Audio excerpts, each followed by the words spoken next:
Ngayong arawin kami ay padulong sa ubusin. Drin dapita si Mr. Sigbin nag-un sa iyang yabi dayon nagpaandar nagpadagan dayon siya. Padulong mi sa ubusin kaya tumi sa among kalbasain.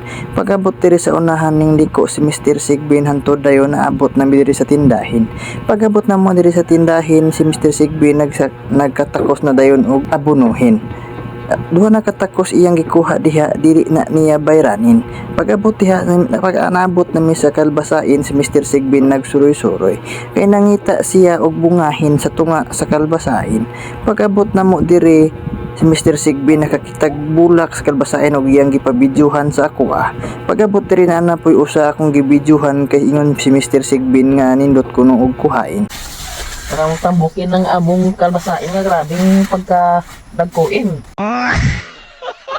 Ang butangan may og plantisyonin para beautiful among tanumin. Unya diring dapita si Mr. Sigbin human nagtimpla og plant vitamin diri sa amuang konteniren. Paghuman ani dito na mi sa lugot si Mr. Sigbin nagtakos na og tubigin.